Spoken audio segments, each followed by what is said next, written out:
Well, good morning, Cam. Aloha. How are you? I'm doing well. Hey, so one quick note for listeners: the our feed URL is redirecting, so um, they may not get this episode for a couple weeks yet, depending. But it's supposed to take. They said at the outside about 4 weeks to redirect the feed URL. Why? I have no idea, but that's Like, are they manually carrying the podcast across the country? it. Could be. Hand delivered podcasts, Yeah. bespoke hand delivered Yes, podcasts. that's what you get with us. Takes a little Yeah. longer, but the quality is the same.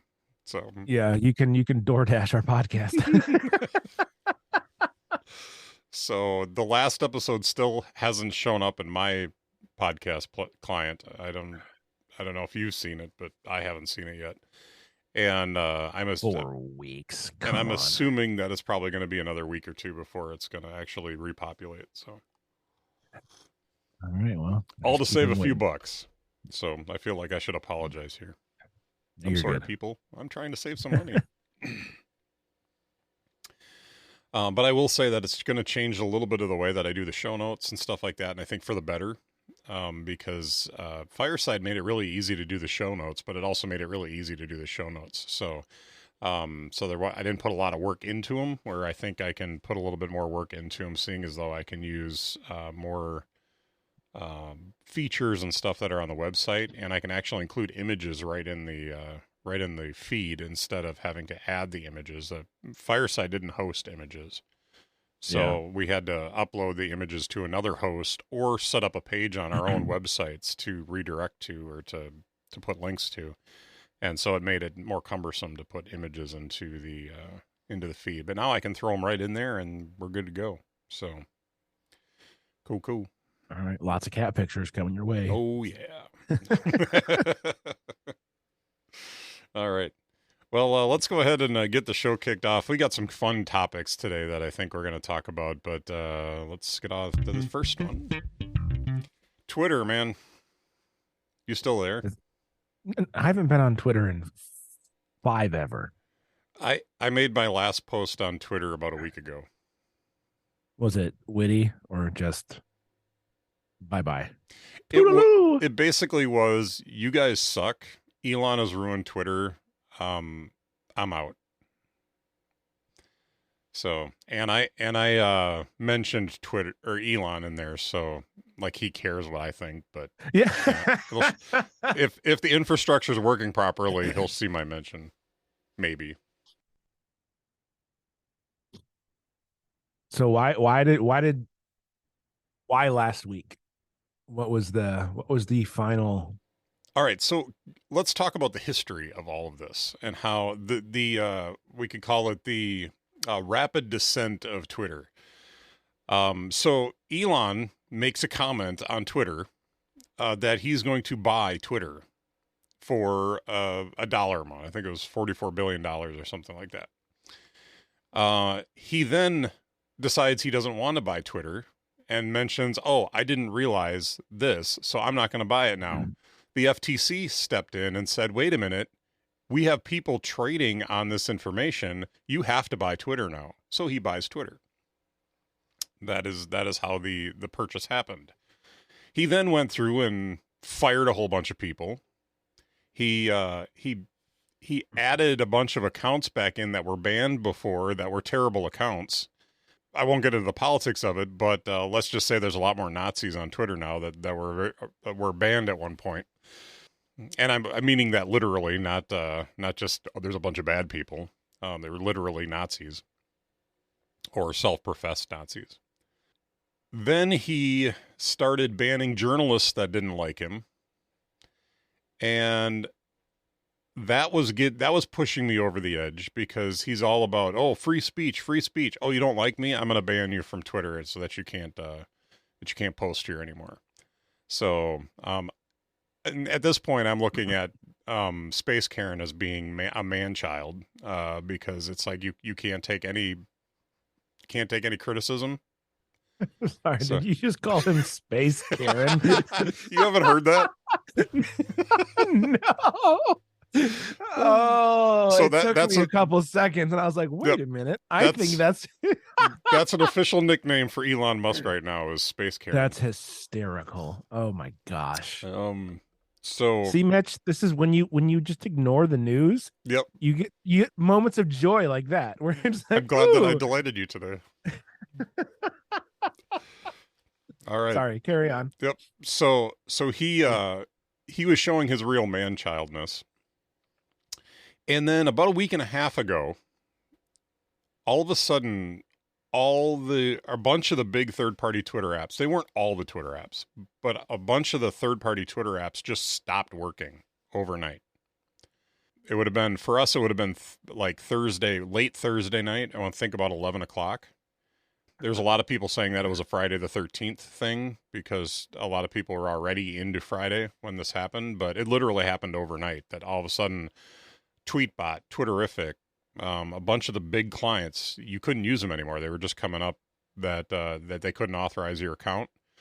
And so the developers were on Twitter saying, "Hey, we don't know what's going on here. We apologize.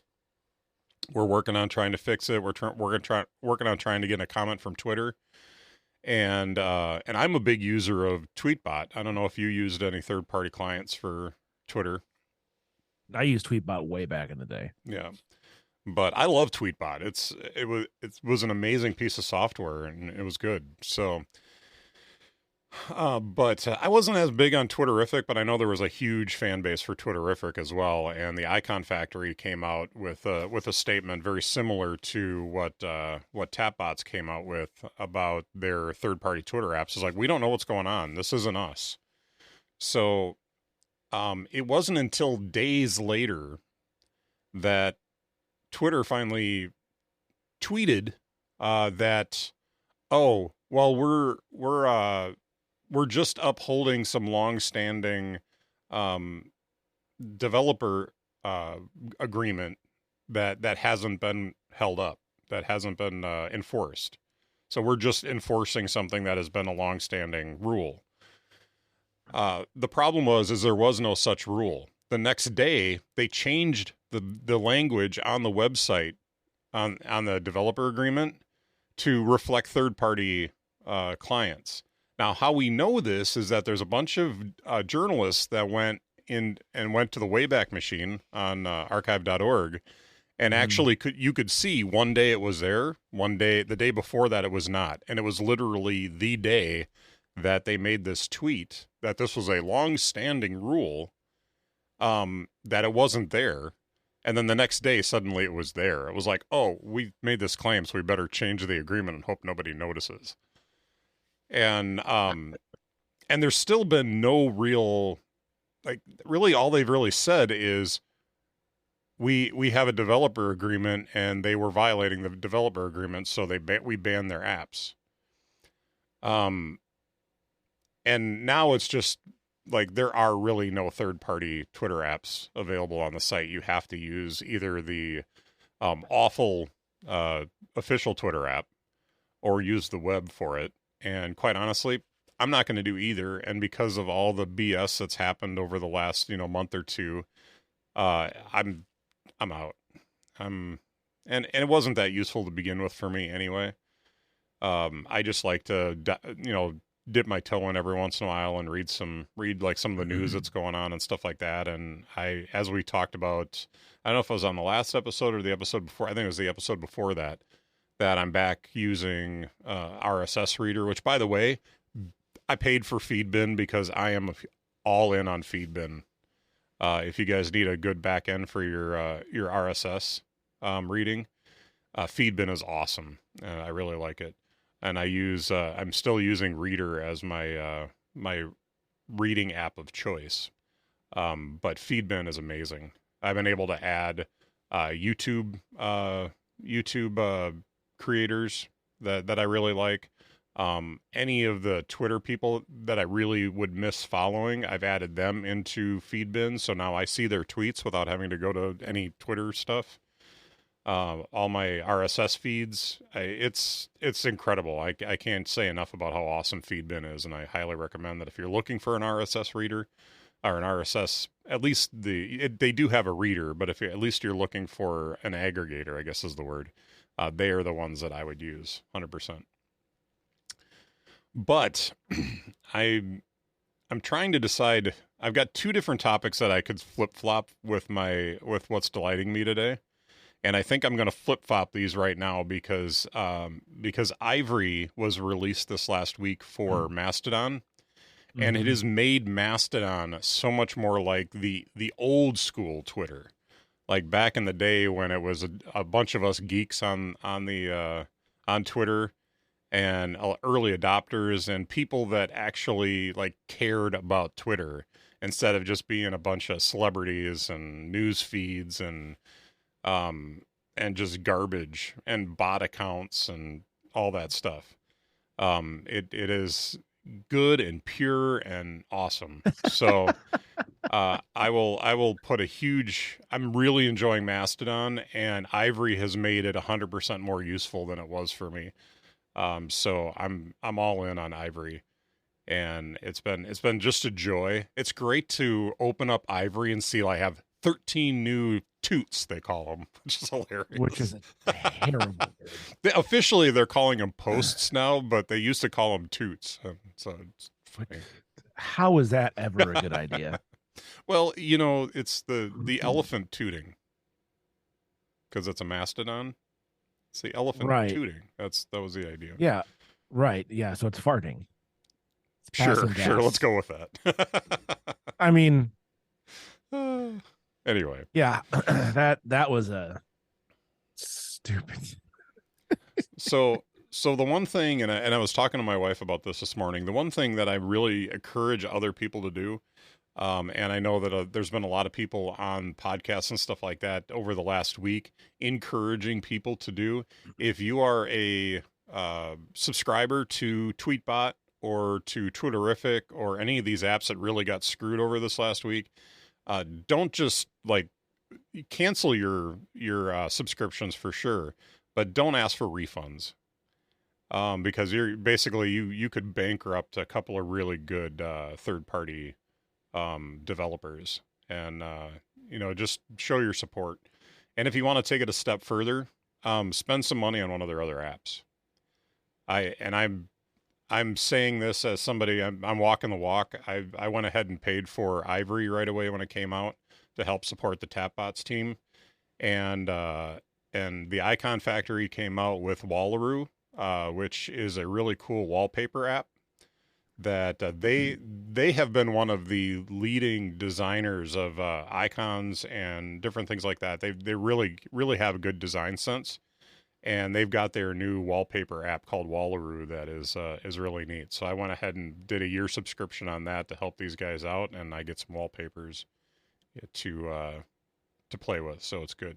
So those are gonna be what I was delighted about today, but I'm gonna move something else, a new purchase of mine from this last week, into my delighting me section since it is starting to make more sense the way the show is going here. So, you have anything to say about that? I feel like I kind of stole that whole segment. Um, I guess my like I'm not on Mastodon. I haven't been on Twitter in literally like I think I tweeted like maybe twice this past year just to like see what it was like again. I was like, oh yeah, I still don't like this. I'm back out. Like I dipped my toe back in the water probably like 9 or 10 months ago, and I was like, yeah. But before that, it was probably a year or two. I mean, like so it's been years since I've been active on Twitter. Um, and I guess there's like Mastodon is different fundamentally because of the way it's structured, but my concern is that this is all just going to happen again with Mastodon in the sense that it's not going to stay like old Twitter. Like everyone's super excited about Mastodon now because it reminds them of old Twitter, but eventually it's not going to be that way. And so I just my thought is, and maybe it takes longer and maybe it never happens, but like we're getting nostalgic. A lot of it's not just you, like every tech podcast I listen to is all about like, oh, the nostalgia of old Twitter is alive and real again on Mastodon, and it's different this time, and it's going to be different, and I just don't know if that's the case. If Mastodon stays indie in the sense that like it's not uh popular with the masses like Twitter became, then it's entirely possible that it stays that way. But it just feels like we're just starting from the beginning and playing the same story again, potentially. And I'd love to be wrong about it, because I know that a lot of people built their careers off of old school Twitter, whether they're podcasters or YouTubers or whatever, or bloggers. Twitter played a fundamental role in a lot of those people meeting each other, working together, and building their careers. And so, from that standpoint, old school Twitter was a win for a lot of people, and it would be neat to see that happen again for a new generation of people on Mastodon. But and I hope that's the case. I think we're running the same story on a different service. But again, I would love to be wrong, and if I'm not wrong, I hope that it takes 20 years to get there, so that we can, people can reap the benefits of what made old Twitter so what's the word? Awesome, maybe even. I mean, because like legitimately, it helped tons of people build their careers, and that's a positive thing, right? And after that, it helped even more people meet other people online that were interested in similar things. Like it started out as a really positive place for people to be, and then then the Nazis and the celebrities showed up, and it turned into a circus. So I don't know. I'm just those are my thoughts. I could be super wrong, but you know I'm not on Mastodon. I'm probably not gonna be on it because I don't know that style of like, because like I don't have Facebook on my phone. I don't have Twitter on my phone. I don't have TikTok. Like the only social media app I have is Instagram, and I'm even toying with only having my company account on there to share my wedding and event photos. Because I just I don't know. I don't know. I'm kind of over all of it, to be honest. And if that makes me sound like a grumpy old man, then okay, I am. No, and I think that Mastodon for me has just been, it's still an experiment. Um, Time will tell where Mastodon goes and what happens with it. Um, I'm Mm-hmm. I'm enjoying what I'm seeing so far. It's you know the biggest problem with Mastodon is discoverability. About finding people to follow. One tool that's really nice is this Move to Don, that allows you to. What it does is it checks your Twitter account as to Mm-hmm. who you followed on Twitter, and tries to find them on Mastodon. And so, I've got about, I don't know, 30 accounts or so from the 300 or so that I followed on Twitter that have moved to Mastodon. So, there's a little bit of work that has to be done on the person's part, that move to Mastodon. You do have to put your Mastodon name, or your handle in your Twitter bio, so because that's how it finds them. But as long as you do that, you should reap some followers out of that, and on top of that, you find the people that you want to follow. So it's been kind of cool because out of like the 30 people that I follow, it's Phil Schiller is in there. He just joined Mastodon this last week, so it was kind of interesting to see what he has to say. But and the conversations that he's having with some of the developers on Mastodon, that I wouldn't have expected from somebody at Apple. Now he's a fellow at Apple, so he's I don't know how much work he does day to day now, but the fact that he's in there talking about stuff, and like he was in there talking with I think it was Paul from Tapbots about Ivory, the other day, which I thought was really interesting. Like it literally somebody that is high up in Apple, talking to third-party developers in Mastodon, which is interesting. So, but that isn't a lot of that, but a little bit of it. So, but yeah, Still chuckling about Space Karen. Space Karen. Yeah. On the talk Uh, show this last week, or maybe it wasn't this last week's episode, but maybe the episode before that. John Gruber had Craig Chalkenberry on, the guy from the Icon Factory, to talk about all this Twitter stuff. And by the way, there are two podcasts. Let me grab them real quick so that I can tell you, if you want to know more or want to hear more good opinions about this stuff. These are two episodes of podcasts. One of them is an ATP episode. That, trying to remember which one it is. It wasn't the one from this last week. It was the one the week before. When they talked about it. Let me double check and make sure it's all in here. Yeah. So it's their episode Deconstructed iMac. And they're at the episode number of that is 518. They did a whole section in the middle of the show about Twitter and all the stuff that was going on. And what makes that an interesting conversation is you get the emotional like reaction to it from Casey and Marco. But then John comes in with the dad perspective and kind of like tries to balance out the conversation. And I thought it was really interesting to hear what he had to say about the whole thing. So it was a good conversation about Twitter. The other one was that interview with Craig Chalkenberry from the talk show. And let me dig that up real quick and so I can get you an episode number and a title. Show archived. It was Slow Moving Hurricane with Craig Hockenberry.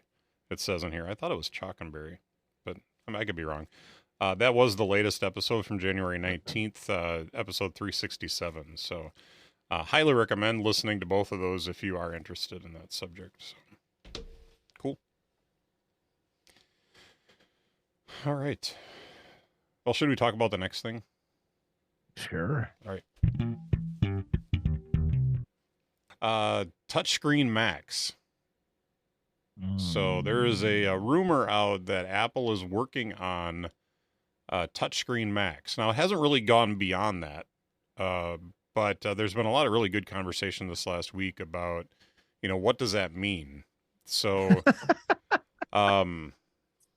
so we know that years ago, Apple was not really into doing anything in the way of a touchscreen Mac because of the Gorilla Arms issue and just the ergonomics of it.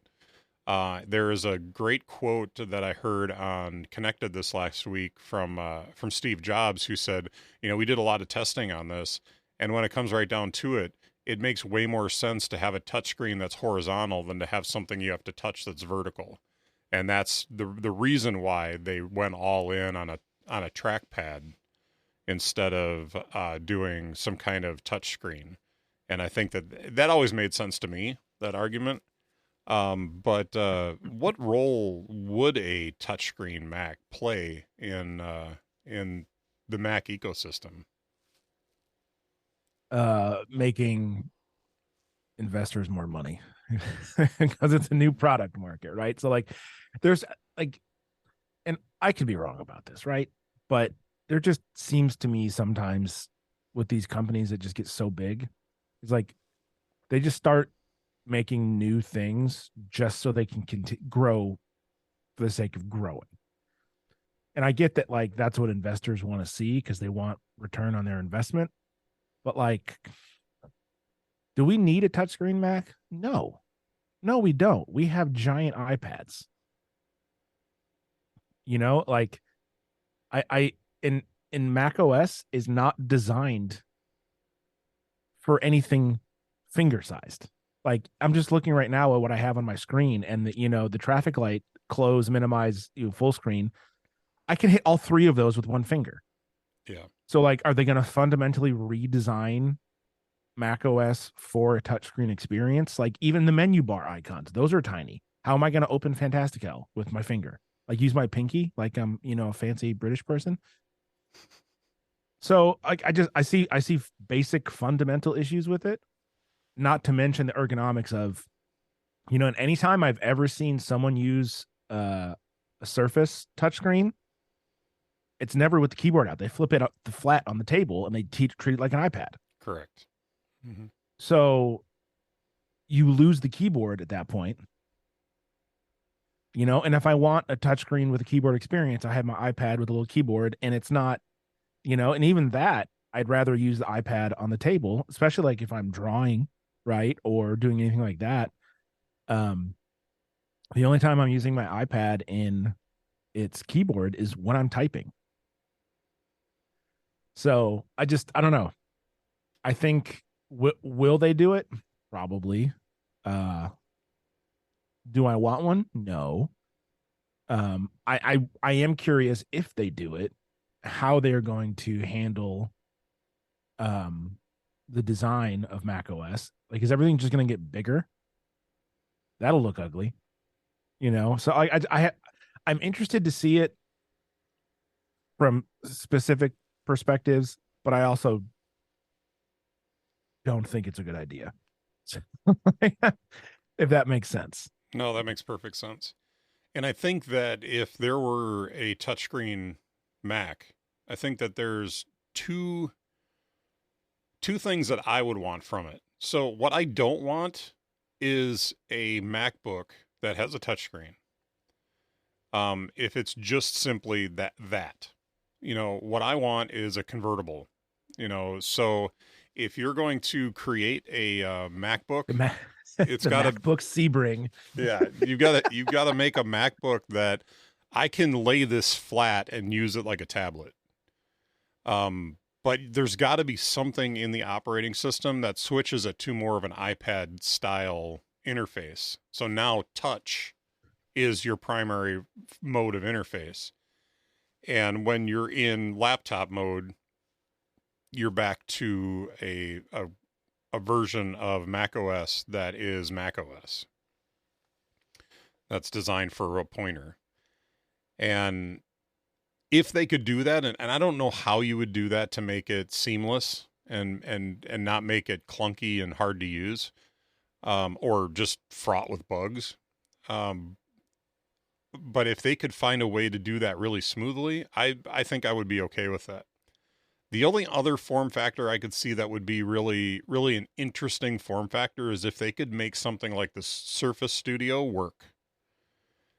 So Windows had the Surface Studio that was a large, like, draft table type thing. There's people that use those that love them. There's just not a lot of them. We have one at the church that our pastor uses when he preaches to be able to have the text up on the screen, and he can actually mark up the text and everything as he's preaching through it. If you ever go through and watch our church services, I get that on the live stream as well.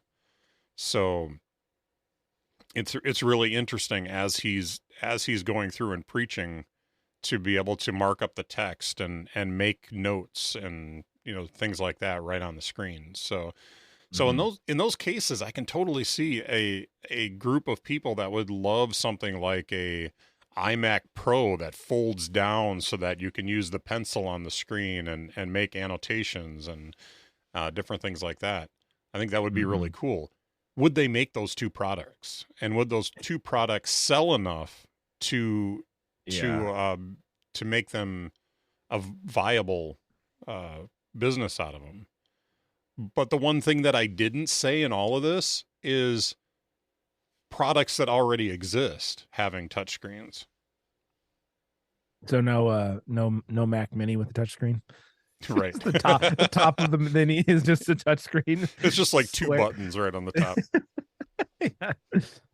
Oh man. No. So I like the idea. I liked the innovation aspect of it. I think they could do some really cool things. You've got to ask if there's a market for it.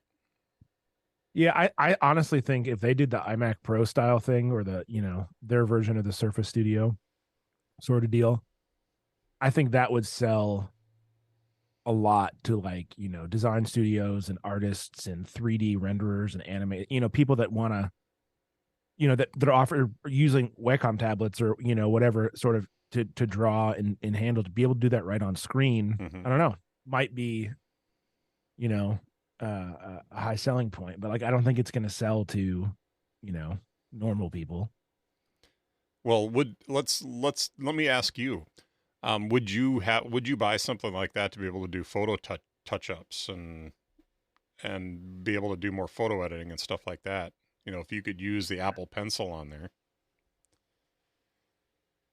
Only if my only if business picks up and it wasn't, and I needed to drop a couple $1,000 for uh business expense, right? Right.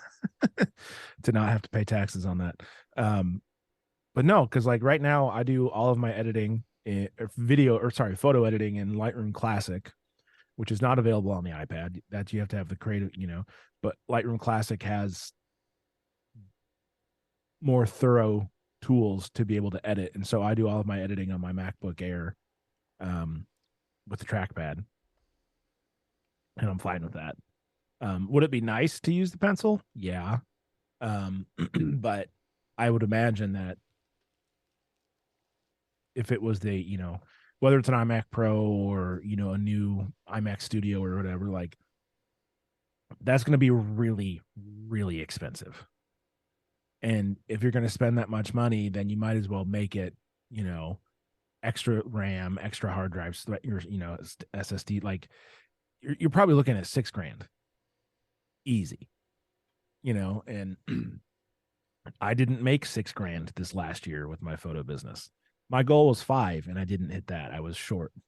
Hmm. So like, yeah, now would it be wonderful to make enough with my photo and video business to afford one of something like that?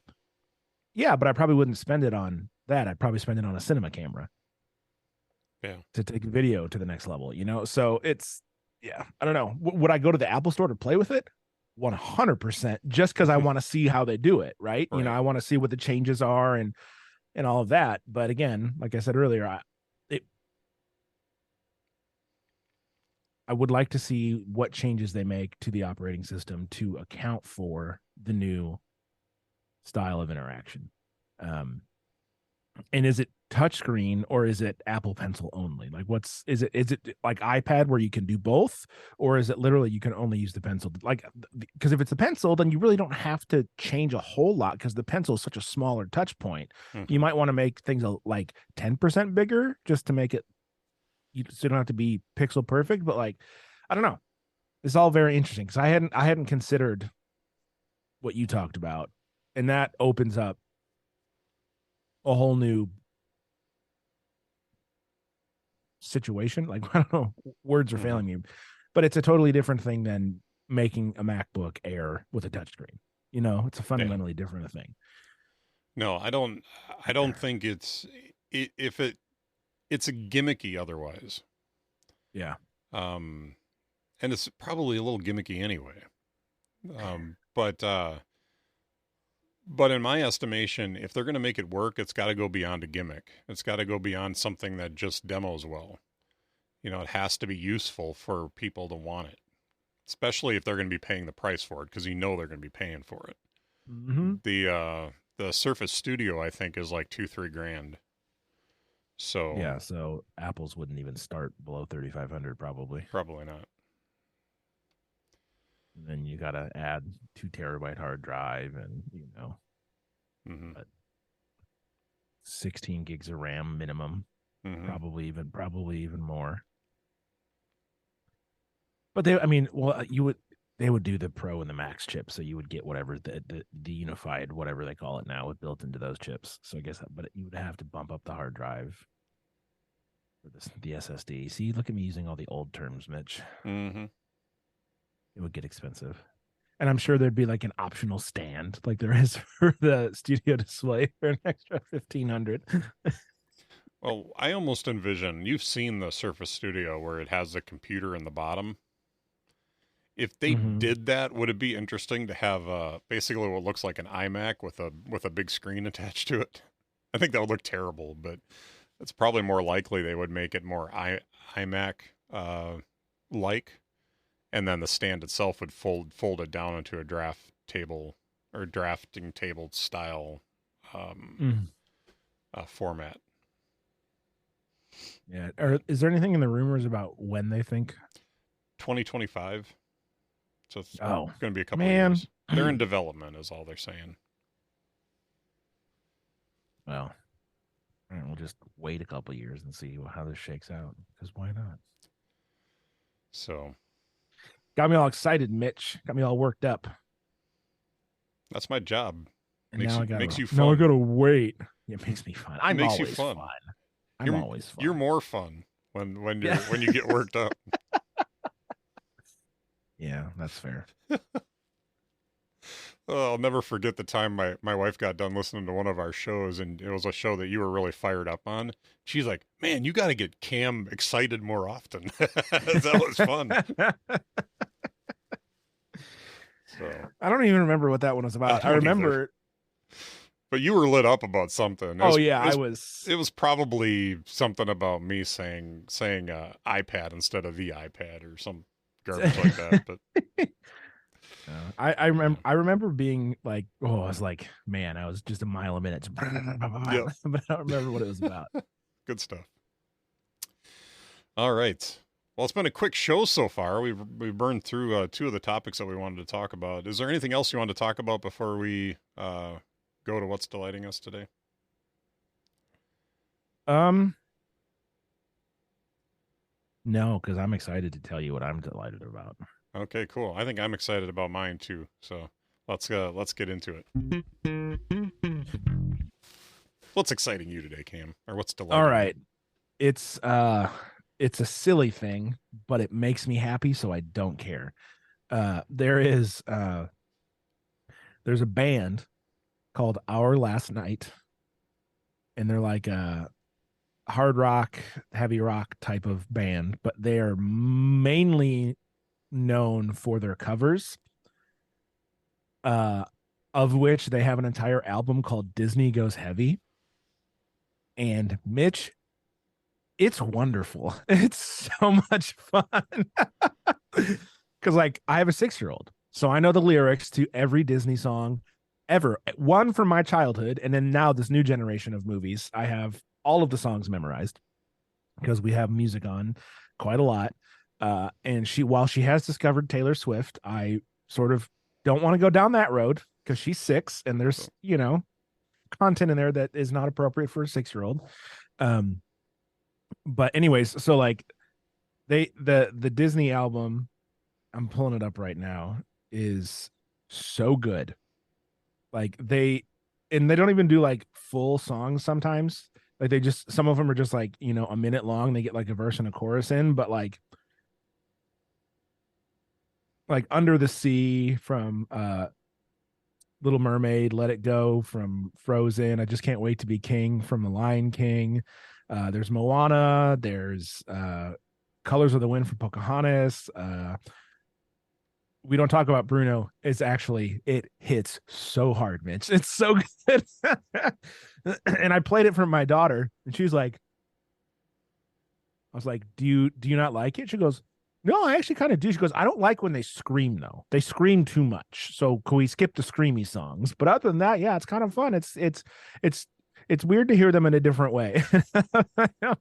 My 6-year-old likes hard rock. Yes, she is my child.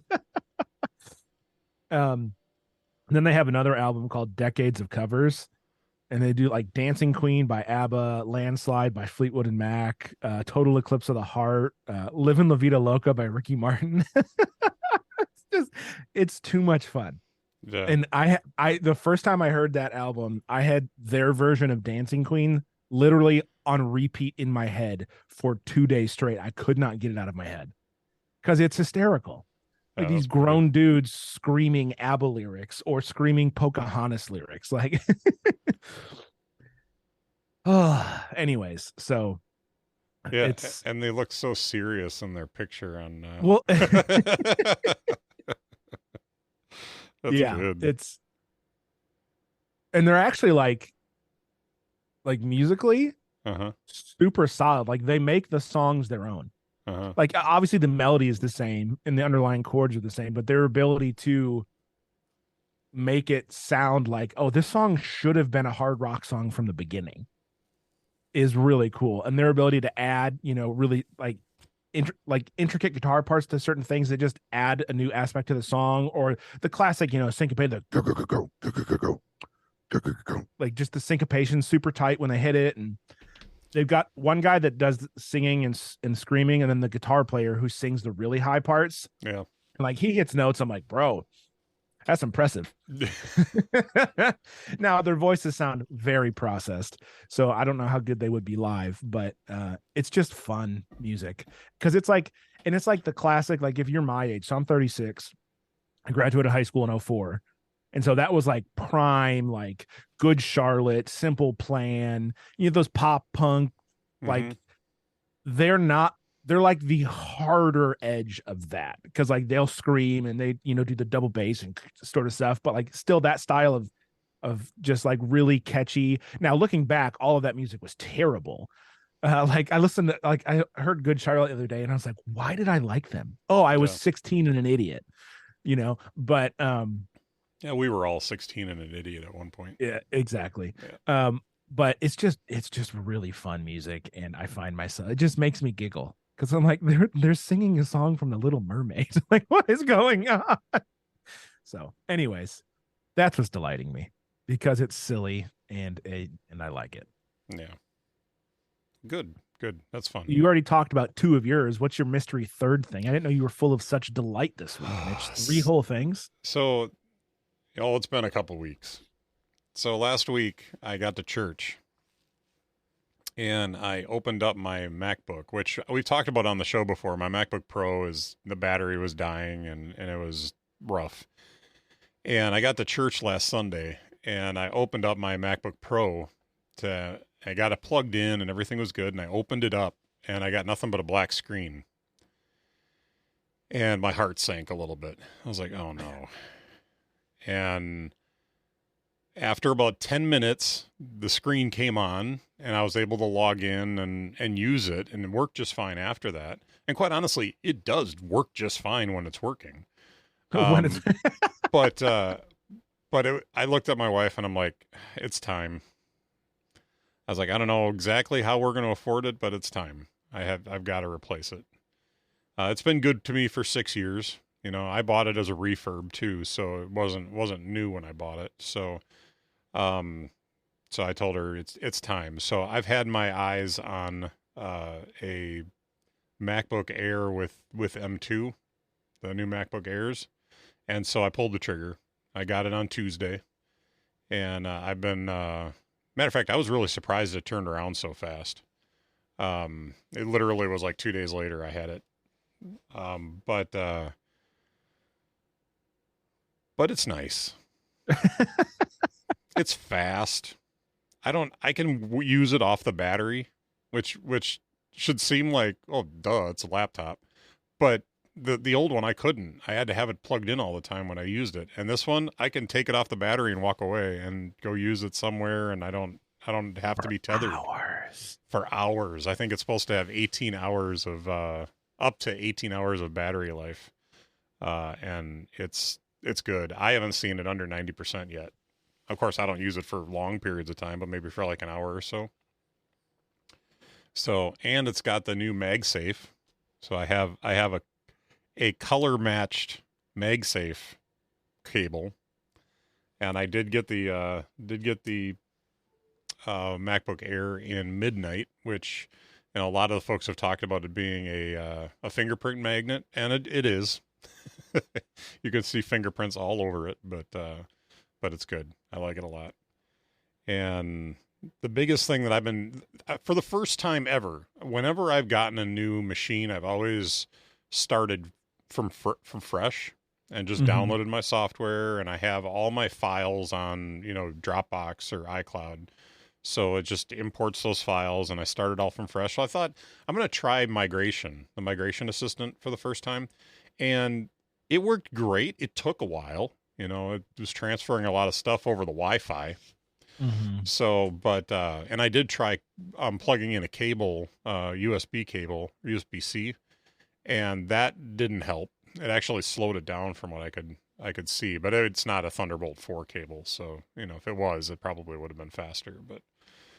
Um, but yeah, the migration assistant worked really well. The only problem that I had was going from an Intel Mac to a Apple Silicon Mac. There were a couple of apps that I had to delete and download the Apple Silicon version of them. So that was an issue because it would just come up and say, this app is corrupted. You need to delete it and re-download it. And when I did, I noticed, oh, there's a separate app for Apple Silicon. So I was able to do that. It's obvious to me what apps are running in Rosetta 2, because Adobe Audition doesn't run natively on the machine, so it bounces like twice before it loads up, where everything else just boom, it's there, and it's good. So the native apps are definitely very responsive. You click the app and it's open. I would say it almost feels like more of an iPad or iPhone experience where it's just everything feels instant. Where on the Intel Macs, that feels a lot more like a computer. If you can make that distinction, that you're going to wait a few seconds at least for something to open, and if you've got a really like my 5K iMac that I'm sitting in front of right now, it's going to bounce a few times before it opens, where you go to the M2 MacBook Air and it doesn't. It just opens right away. So it's nice. I like it. Can I tell you what delighted it? If there was one thing that delighted me just beyond anything else, I'm a container person and I love Apple boxes. But every so often, Apple surprises me with a little delight. The box that it's shipped in, I've got it right here. And if you notice, there is a strip that's ripped out from the middle here. So when the box came, you set it down in front of you and you rip this strip out and it opens like a book to reveal the box on the inside. And as I'm sitting there, I'm trying to figure out how to open it. I got my knife out and I'm thinking, well, I see a piece of tape right here. Maybe I cut it right here. Well, it wouldn't let me cut it. It was like, well, there's no gap there to cut. And I'm like, what's going on? And all of a sudden I noticed there's a little arrow. And I was like, oh, let me pull on this little arrow. And I started pulling on the arrow and it ripped it. And I'm like, okay. And all of a sudden one of the sides came up just a little bit. And I looked over at my wife and I was like, oh, this is awesome. This is really genius. and I folded it open and there's the MacBook box. And of course the MacBook box is everything that you'd expect from it. It's really nice and nice to open and everything. But I thought it was even their shipping box that was just brilliant. So there wasn't like when you opened it like a little speaker, the Tim Cook going, "Good morning." Good morning. I would have loved that, but no, there wasn't. The other thing that delighted me that really shouldn't delight me so much. You know what? Oh my gosh. Sorry, I'm gonna cut you off. You know what they should do? Yeah. In those boxes is when you open them, it should be the Mac turning on bong sound. Yeah. Mitch. Apple, take that idea. Apple, take that idea. I will buy a new machine just to hear that. I'm going to return it right away, but I'll buy it. That'd be super cool. And I got color match stickers. Oh. So they're presumably midnight stickers. They look black in this light, but if I look carefully, they may be just an off black. Like the real dark blue, but color match Apple stickers came with it too. So that delighted me quite a bit too. So I think I'm going to be really happy with this machine. I haven't had a lot of use cases to beat on it yet this week, but I think that once I get a chance to do some audio work on it and stuff like that, the one thing that I'm still not sure is going to work is my Nectar 3 from Isotope. I was having some issues with that, and it was grayed out in Adobe Audition, and I was messing around a little bit, and I'm not sure if it's going to work, but I can report back on that on the next episode, because I'll have an opportunity to use that over this weekend. So we'll see. So I know Isotope has been a holdup. The fact that some of that stuff hasn't been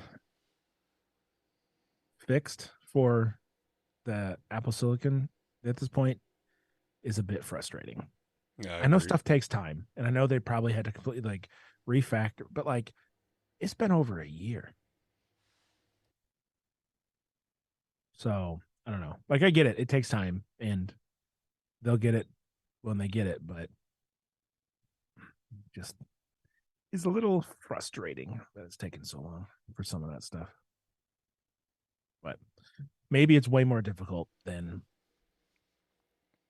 I'm aware of, which is probably the case, but still. Yeah. I have a microphone and the internet, so I'm allowed to have an opinion. Exactly.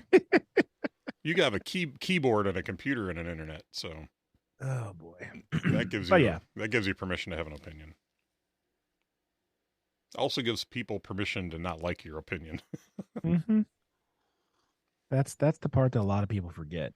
Yep. Just because you're allowed to have opinions doesn't mean that people free from criticism. Doesn't mean that people are going to like it, and it doesn't mean that you're right.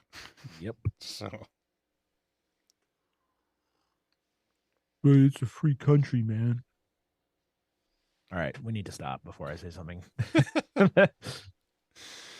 all right. We are still pointing. Our website should still be pointing at the Fireside page, I'm thinking. So I will get you the URL so you can get it pointed at the correct page that I created for Inner Dialogue on my site. Yes, I will do all the DNS things. Okay. DNS. Sorry. Woo. And that's only because you own the URL, so.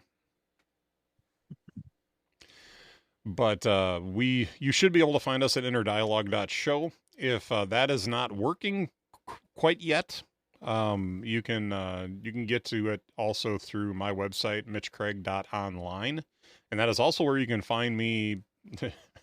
I think I still have Twitter and Instagram up there, and I don't really look at either one of those. So disregard that. But you can find me on Mastodon at Mitch Craig at MSTDN. It's Mastodon without the vowels. .social. Student. This is not social. It makes it harder to say. I wish I would. Rolls right off the tongue. I tried to get on the Mastodon.social server, and they had closed the server already. So only elite people are on that one.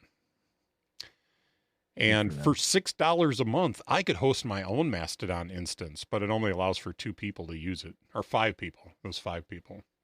And then the price goes up by the number of participants that you have on your server. All right. But yeah. So where can we find you, Cam? In your dreams, no. CamBrennan.com. Oh boy. See, I told you we needed to end the show before I said something stupid.